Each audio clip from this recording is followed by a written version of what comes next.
फुंजारनि जानानै आं अनसाय रामसियारि गिबियावनो बयखौबो बरायबावबाय। दा बे समाव आंजों दंफायो बर' थुनलाइ आफादनि आफादगिरि मानगोनां तरेन बर' सार।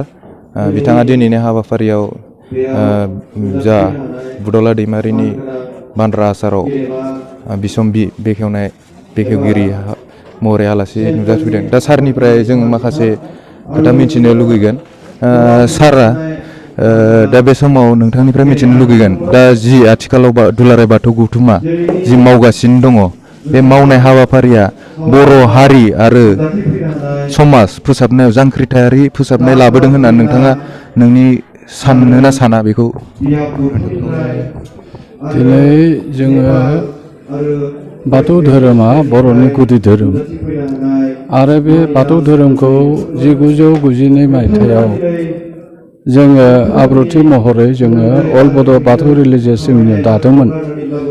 माने 16 मे 1992 1992 मायथाइयाव गुवाहाटीनि ट्राइबेल रेस्ट हाउसआव बेखौ दानायनि ओंथियानो जाहैदोंमोन मा, दिनै बाथौ धोरोमखौ गुदि धोरोम होनदोंब्लाबो जों नुनायाव गुबुन गुबुन रावारि मानसिफ्रा माने जोंनि माखासे मानसिफोरनि जिथुनिखि रिति निति जिथुनिखि माने फुजिनायनि नेमखान्थि, बे नेमखान्थिया जेरै सालामि होनाय, जेरै बबेबा दैमा सेराव माने फुजा होनाय, दंफां सिङाव फुजा होनाय, बेबायदिखौनो बिथांमोना बाथौ फुजा होननानै सानोमोन। खिन्थु दिनै जों नुनो मोनदों जे बे बाथौ धोरोमनि जिथु आब्रुथि बेखौ लाबोनो थाखाय जोङो मोनसे आफाद नांगौ आरो बे आफादनि गेजेरजों जोङो आब्रुथिखौ लाबोनो जों नाजादोंमोन। बेनि सिगाङाव गोबाङानो अनेक लिरदों, बाथौनि सायाव लिरदों, नाथाय मोनसे कम्प'जिट मोनसे बाथौनि सायाव मेसेजखौ होनो हायाखैमोन। खेराइनि सायावबो गोबाङानो माने मोनसे मोजाङै माने होनो हायाखैमोन। खेराइनि नटेसनफोरखौबो सोरबा 16था होनदों, सोरबा 18था होनदों, बेबायदिमोन।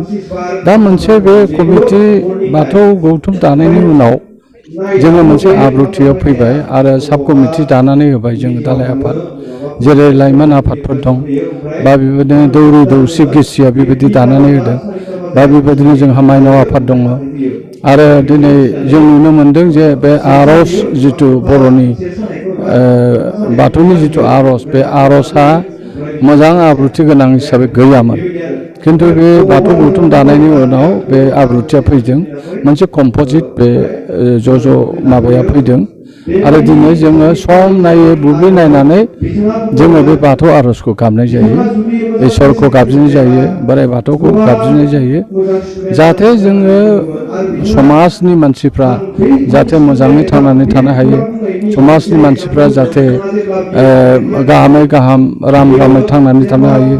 जों दिनै जेरै माइनाव फुजिनायनिफ्राय माने लानानै जोङो माइनाव बोखांनाय बायदिसिना बेफोर फ्राय लासै लासै गैया जालांनो हमबायमोन। बेनिफ्राय जोङो बाथौ फुजिनायाबो मोनसे आब्रुथि गैया जालांबायमोन।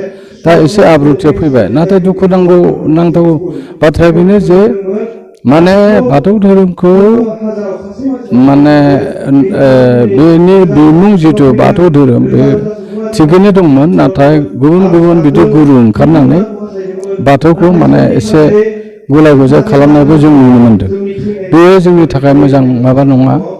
दिनै जोङो बे गौथुमनि दारै जोङो बर' समाजखौ फोसाबनाय, बर'नि माखासे माने माबाफोरखौ गाज्रि हुदाफोरखौ फोसाबनाय, बर'नि कास्टमारि ल'फोरखौ थिग मथे खालामनाय बायदिसिना बे बाथौ गौथुमनि दारै जों मावफुंनो हादों। दिनै जों नाय जे जोंनि गेजेराव अनेक लिरगिरि दंमोन, अनेक बिजाबबो बिदि गांफा गांनै जादोंमोन, नाथाय बै समाव जों नुनो मोनदों जे मोनसे स्केटार्ड बिजाबनि थाखाय, मोनसे कम्प'जिट बिजाब अभाबनि थाखाय जेबो माने मानसिफ्रा मिथियामोन।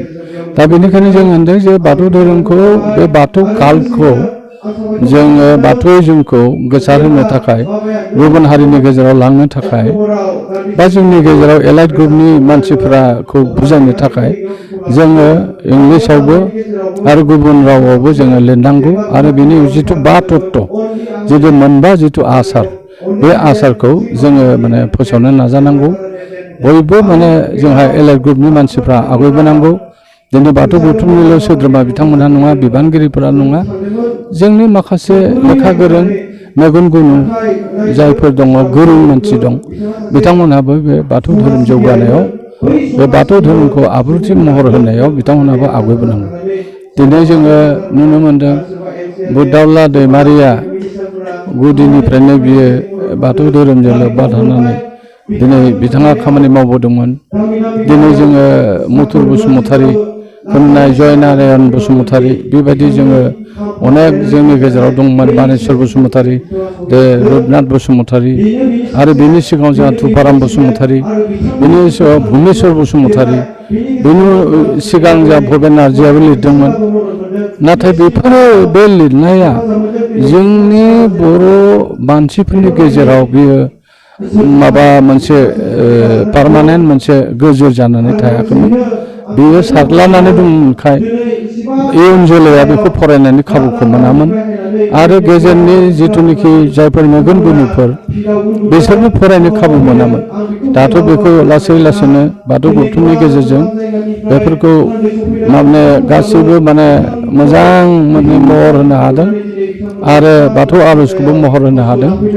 बेनिखायनो आं सानो जे बे बाथौ गौथुमनि गेजेरजों जोंनि जिथुनिखि मिसलिडिं इयथ, जिथु आध्यात्मिक नलेज, जिथु जोंनि गेजेराव स्पिरिचुवेल नलेज, बेखौ जों लाबोनांगौ। आइजोफोरनि गेजेरावबो जोङो जावरिखांनाय लाबोनांगौ, जोङो लाइमोनफोरनि गेजेराव जोङो जावरिखांनाय लाबोनांगौ, जाहाथे जोंनि लाइमोनफ्रा, उन जोलैया, जाखांफुनाय लाइमोनफ्राबो बे बाथौनि सायाव, बे आध्यात्मिकनि सायाव माने मिथिनानै जाहाथे मोजां खामानि मावनायनि आगान सुरनो हायो, जाहाथे आध्यात्मिक लाइनाव खामानि मावनो हायो, जाहाथे गावनिख्रुइ देरसिन गावनि बिमा बिफा, गावनि शिक्षा गुरु बायदिसिनाखौ माने मान होनो रोङो, मान सन्मान होनो रोङो, बेखिनि गियानखौ लाबोनांगौ। नलेज इज पावार होनदों, आरो जाय मानसिया नलेज गैया बे माने नलेजआ बिराद पावार, आरो शिक्षा सोलोंथाइया बेवहाय हाबनानै दङ। बे सोलोंथाइखौबो जोङो माने जोंनि समाजनि मानसिफोरनि गेजेराव जोङो लाबोनांगौ, आरो बे गौथुमनि गेजेरजोंनो जोङो जोंनि जिथु ससियेल रिफर्मेशन, जायखौ समाज संस्कार होनना बुंदों, फोसाबनाय होनदों, बेखौ जोङो माने नाजाबावनांगौ दङ। आरो गुबुन हारिनोबो जोङो बे धोरोमखौ जोङो मिथिसार होनो जोङो बेखौ माखासे जोंहा बिथांखि आजावनांगौ। आरो दिनै जोङो कास्टमारि ल' दङ, जोंनियाव कास्टमारि ल'आ बिराद इम्परटेन्टमोन, बिराद माने गोनांथि दंमोन। बे कास्टमारि ल'आ दिनै समाजाव फ्राय नुनो मोनला बा मानिया।